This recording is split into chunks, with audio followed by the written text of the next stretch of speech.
Hi guys, and welcome back to World of Tanks, and it's another random destruction. It's not what I was going to put up today. I was going to do a low tier German crew trainer video, I think, which hopefully should be tomorrow if all goes well. But today we've been up to the hospital with my youngest son. He's had his pot off his arm. If you remember, a few weeks ago I mentioned that he broke his elbow at school. Well, this cast has come off, so we've been up there today. So you've got a random destruction and a little bit shorter than normal. Now, like I say, South Coast, tier 10 match, an encounter battle. Yes, that's right, an encounter battle on South Coast. So don't hold out much hope. And I'm not even going to give you a rundown of the T-54 lightweights stats because, well, I've really put this one on to show you that they've been at it again. This was from a few days ago, and I can't imagine that anybody on the winning team was actually happy with the result that they got from this match, and if they were, then it's going to take them a very, very, very long time to reach tier 10. In fact, never mind that, probably to reach tier, well, they're already at tier 8 and 9, so yeah, I don't know. Must have been playing it for a while if this was a result that they were happy with. So we'll start off by popping up here and try and get a bit of spotting done as they move down from the enemy spawns. Now I've seen an RU-251 and another RU-251, and RNGesus decides that it's this time where he's going to just reach down and screw me over. Yeah, it does happen. It happens to all of us sometimes. You can be fully aimed, stationary target, you're stationary, and the shell will just not go where you want it to. But while I am messing up shooting at this RU-251, in fact messing it up so badly I don't even think I hit it, just keep an eye on the left hand side of the map, down that western side where the base is, where the cap is, and keep an eye on the capture bar at the top of the screen. Yep, just wait and see. I don't think it's a record. I think I've seen a worse one, but it's not too far off. Now, I don't know if you remember, highway encounter before they changed it used to be terrible if you spawned in the north. Basically, you spawned in the north, 99% of the time you lost. That's it. North spawn, you've lost before you've even started. And it's because it was so much easier for the southern team to just rush straight up to the cap, sit in it in a heavily defensible position and just cap out. And it happened, excuse me, it happened nearly every single time I played an encounter on that match. And in fact, there you go, I've even put negative here. But they did change it. You know, they were aware it was broken and they changed it. Now I really think they need to look into South Coast encounter, because that was horrific. That was my daily double in the T-54 lightweight. That made me not a particularly happy bunny. But just look at the scores. Look how many people got 0 kills. Well, everybody got 0 kills, no kills. The enemy team won. And look how many people did no damage whatsoever.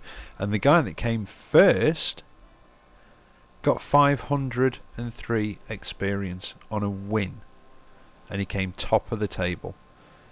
Now that, honestly, I was not very happy at all. But this, yeah, it's got to stop.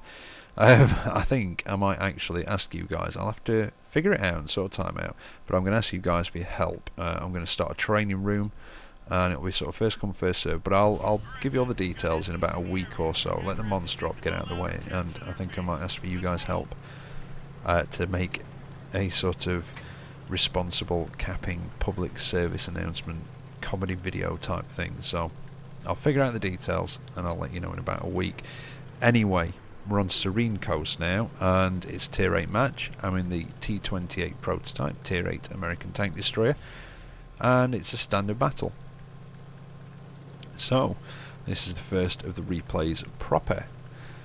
Now, not many people seem to be going to cover the peninsula, and in a tier 8 match you can afford to get quite forward in the T-28 prototype. You don't want to put yourself in a position where you're going to get surrounded or mobbed, that sort of thing. You really don't. I didn't even see him in the bush there. It shows how much attention I was paying at that point.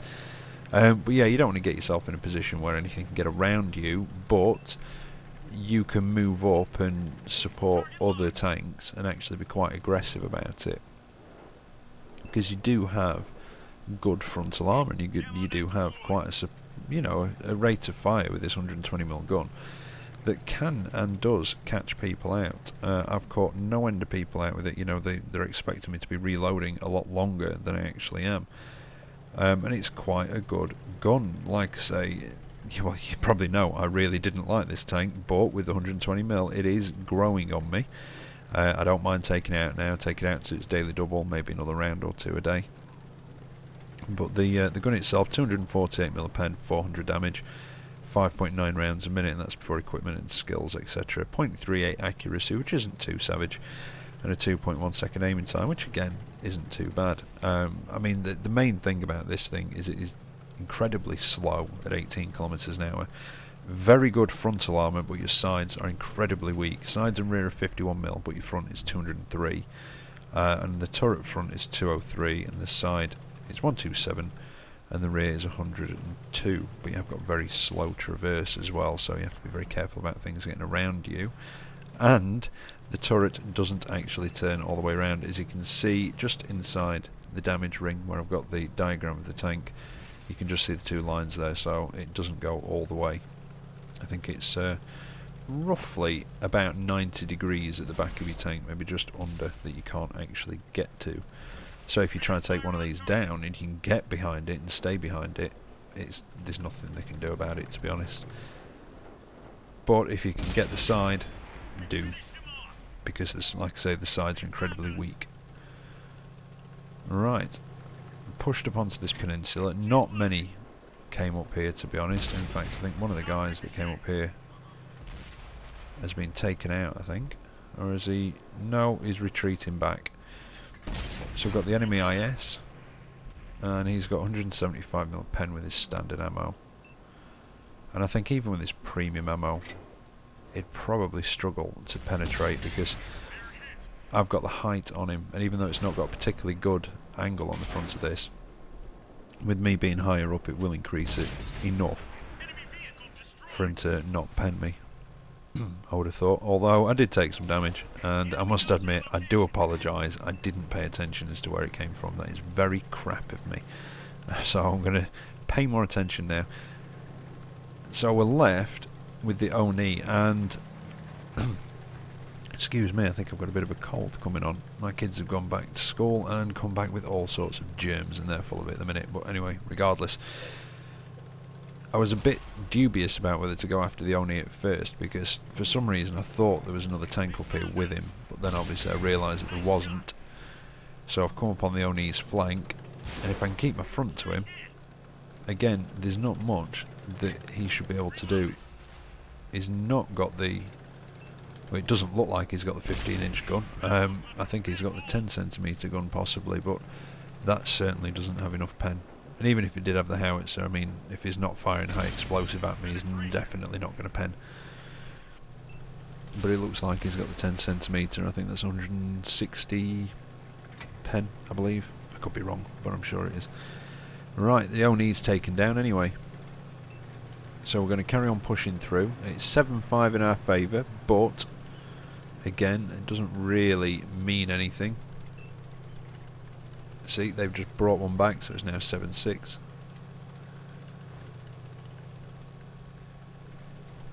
And you see what I mean? Incredibly slow.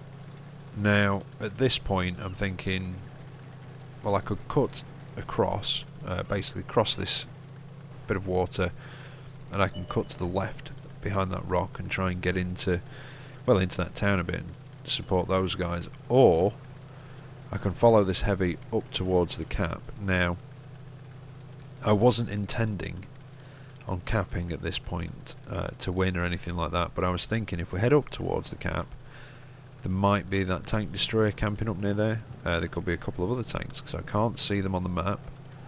So there's a few that could be sort of around base, either camping or, you know, sort of guarding base. Seems to be a bit of a push, and anybody paying attention to the map may have seen us pushing up here when we took out that Oni. and the T-32 goes into the cap, and I wasn't sure if he was capping to win or if he was capping to draw their attention, but I was quite happy with it because it would draw their attention and start drawing them back, and by the time I get around this corner, if they've got anything about them, they should be on the way back, you see, and we can start putting shots into them. And he does move out of cap, and I think he's going after that Borsig, and this is when I decide, you know what, I'm going to sit in cap, I'm going to put the pressure on and try and draw some of them back, and hopefully sort of split the force. I don't know if it's particularly necessary, but I'm in a very slow tank and I'm feeling lazy, so I'm going to sit in cap and try and draw them back, because I don't fancy chasing anything around the battlefield in this, because it's, well, not very easy. Right, so that Borsig's coming up and over after that T-32, and he was completely unaware I was here. Well, I don't know if he was unaware, actually. Pretty sure I'd been spotted, so if he wasn't aware, he should have been paying a bit more attention to the map. We get 2 good hits into him before he disappears back over that ridge, and something finishes him off. But then the T-32 starts taking a hit, and I'm not sure what from. And I take a very quick auto-aimed shot at that light tank as he's going between the buildings. I didn't think it was going to hit, but then again, stranger things have happened. I've hit with a KV-2 when I've been on the move, full speed, just auto-lock fire and hit, because it went wide and got the guy as he was moving forward. So, you never know. I'm just going to wait here, keeping an eye on that light tank. There's a medium tank knocking about as well, but I don't know where he is, and I think that's an auto loader, isn't it? Yep. So I really don't want that on my flank. Keep an eye on him, but now he's right down the other end, and I've got a funny feeling that the medium's, yeah, coming from that direction, which is just why I started turning over that way. And it's the Indian Panzer, and I managed to get a good one into him as he's coming down, and he starts weaving a little bit, and he knows that he's got to reset the cap now because we're about to win, but he's not got much of a chance of penning me from the front. And I get another one into him, and you can see he's trying to get around me, but that's it, we've capped. And I just wondered if we could get the last shot into him before I capped, should I say, but no. But again, not a bad daily double, quite a nice one for the win. I did get extra money for the op, I think it might be 25% extra, but I came out of it with a high caliber, 2nd class mastery, invader and a sniper, and just a hair under 4,000 damage done, with a nice, neat round 1,200 damage blocked. So, not a bad round, quite fun, and, you know, like I say, it's growing on me. It's a bit slow, it's not for everybody, it's definitely an acquired taste. But I think I'd like to get out of it now and get into the T30, so I think I might make a bit of a push in it, so you may see a bit more of that over the coming week or so. Right, so here we are for the last replay of tonight, and it's again a tier 8 match. In the Gorynych KV5, which of course gets premium matchmaking, so more often than not you are in tier 8 matches. And quick rundown of the stats before we get started. Right, so it's got 167 mil of penetration with 300 average damage, 7 rounds a minute, which is pretty nice actually, and a bit of a change for these Russian heavies. 0.43 accuracy, which is pretty average for a Russian heavy to be honest, but at least the rate of fire is a nice change. 2.86 second aiming time, which is better than normally about 3.4 at tier 8. 40 kilometers an hour with a 1200 horsepower engine, so on the flat it can almost reach its top speed, but downhill is where this shines. It is the the ramming king. 180 mil of armour on the front, 150 on the sides, 140 on the rear, and it's exactly the same on the turret, 180, 150, 140 front, sides, rear. However, you do have that large R2D2 sort of machine gun turret on the right of your hull, which is not 180 millimeters and is a weak spot, and it's a weak spot that you can manage. You know, you do have to sort of manage it carefully, and if you're coming up against one of these things, it's one of the easiest places to pen it, that or the commander's hatch.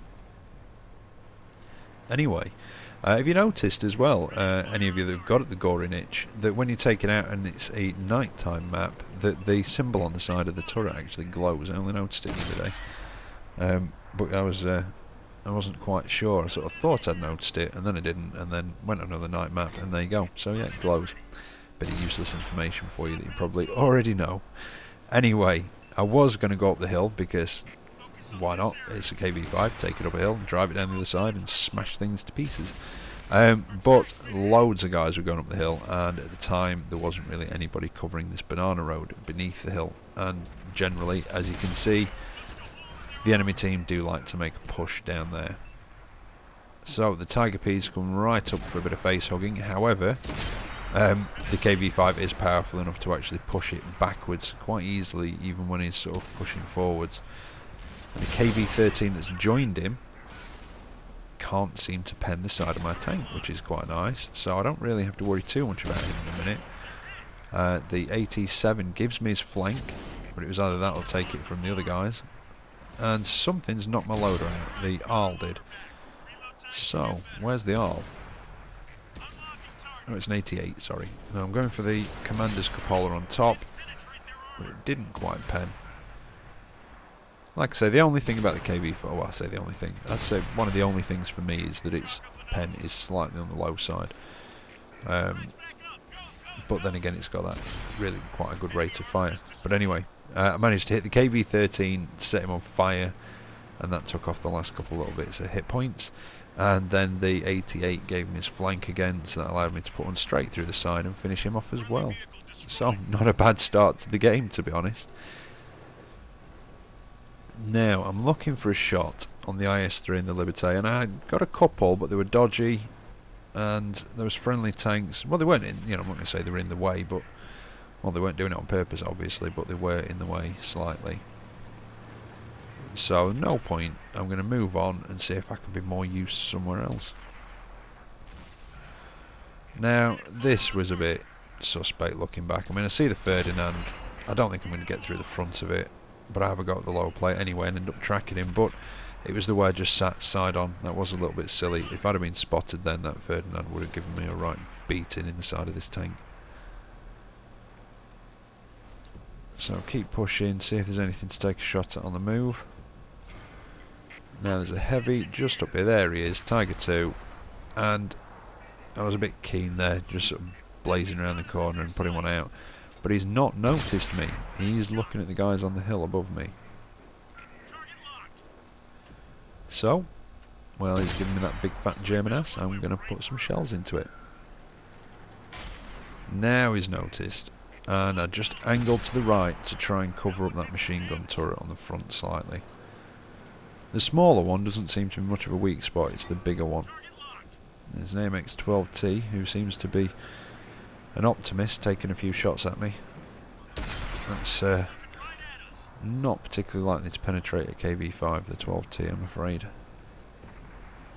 It has been a source of frustration for me in my 12T when I've come up against them. And I managed to put one into the side of the Tiger 2's turret through that window. And he tries to make a run for it, but it's in vain, and just a little nudge. Well, I say a little nudge with a high velocity shell is all he needed.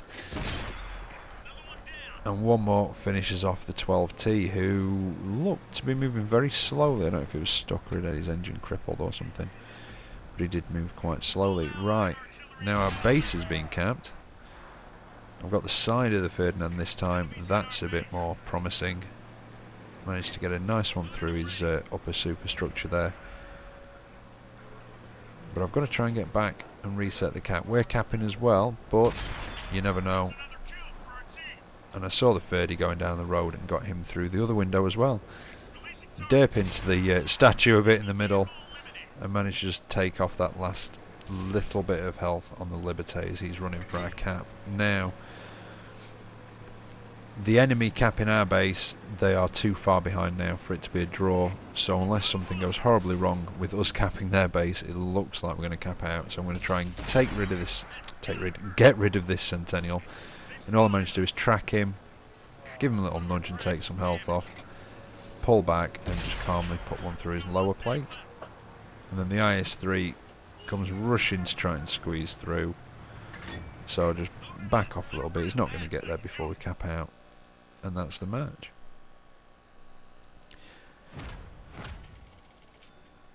So, quite a nice match, and I was very, very happy with this one. It's from a day or two ago. 190,000 silver. First class mastery though, still not enough for a an M. High caliber. I did get some extra stuff from the ops as well, 25% extra there, and some others. But I got my second Radley-Walters on my account. It's actually my third. I got one on my wife's account a few days ago in her Black Prince, and in the same match got a collar Banovs, and I've not got one of those on my account yet. That was my first one, and I got a collar Banovs and Radleys on her account. Came out of that with a Devastator and a Top Gun as well as the Radleys, and just over 2,000 base XP, so I was absolutely ecstatic with that round. Absolutely fantastic. It was the best round I've had for a good couple of weeks, I'd say, definitely. So anyway, I hope you've enjoyed what you've seen tonight. I hope you've been entertained and maybe even learned something from it, either what not to do or you know, hopefully what to do.